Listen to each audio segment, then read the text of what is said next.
Freddie Robinson, and I'm here to talk about abuse. I know that this may not be true for all people, but I sat in fear wondering when my father was going to get there, who was going to get beat first, my stepmother, us, or the dog. My father came home drunk, and he beat everybody in the house. We were all clutched together, my sister and my brothers, in fear, not being able to protect each other or prevent what was going to happen, what we knew was going to happen would happen on the regular. I am the product of an alcoholic father and a drug addict mother. Abuse was something that we had came to know and had sort of gotten used to. It wasn't until I was at the age of 14 that I decided I wasn't going to take anymore. I decided to leave, which I did. Today I will share with you some of the effects of abuse from pre-birth, teenagers to adult stages. The first stage is pre-birth, which can cause neurological damages to an unborn child, such as birth defects, brain damage, and death within the womb. It can also cause developmental growth issues such as stunted growth, learning disabilities such as ADHD, ADD, and dyslexia. Due to the abuse of the mother, it can cause loss of pregnancy, low birth weight, and complications with the pregnancy. Another problem during pre-birth stage is that it can lead to the death of the person being abused or the death of the person causing abuse. I will now discuss the teenage stage. The teenage stage can include many behaviors shown by teenagers. Those behaviors include things like lashing out to authority figures. It can be shyness. It can be aggression and behaviors like bullying and etc. They can get involved with using drugs, and sometimes they suffer problems with self-esteem, identity issues. Abused females have a tendency to seek out males that abuse them because they associate abuse with love, because they are abused by the ones that supposedly be the ones that love them. We can talk about problems of the adult stage. A lot of individuals have problems maintaining relationships. It can also include problems with drug use. Sometimes that can lead them to being locked up, and a more serious problem can lead to committing suicide. A lot of the problems can be seen in different ways in any of these stages.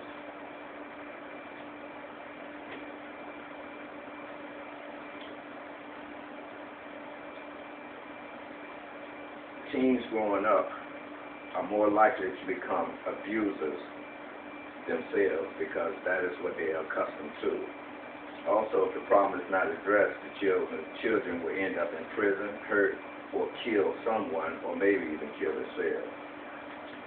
2011 Children Advocacy Center statistics shows that over 260,000 children surveyed, 50% of the children abused were 0 to 6 years old.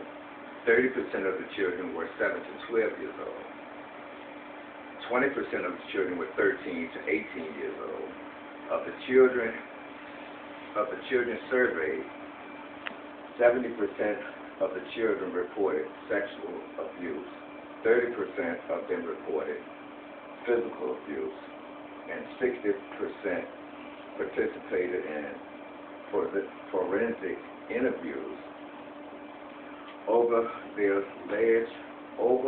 230,000 alleged offenders investigated for instances of child abuse from January through June of 2011.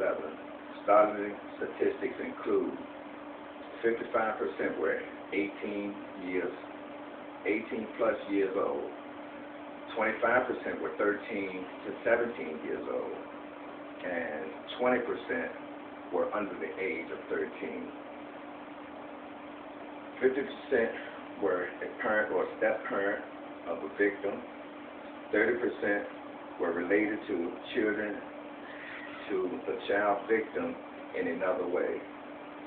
35% were unrelated to the victim that were abused.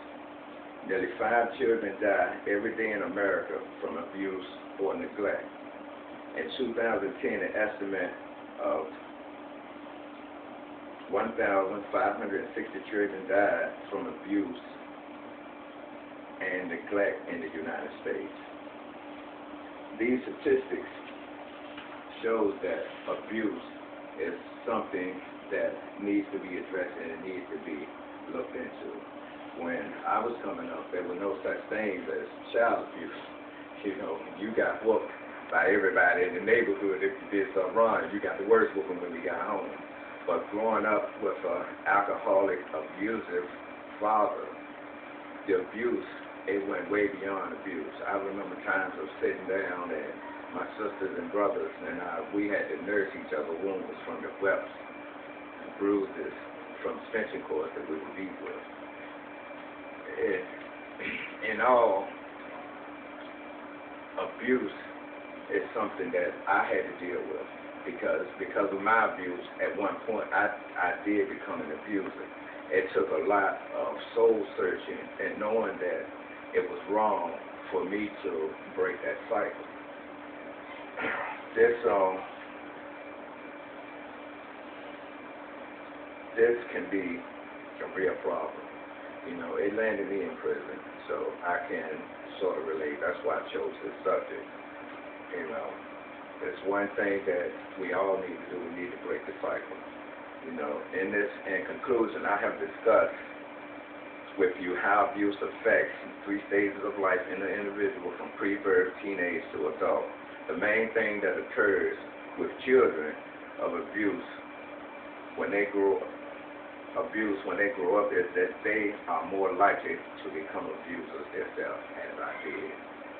Also, if the problem is not addressed, the children may end up in prison, hurt someone, or kill someone. I thank y'all for y'all time.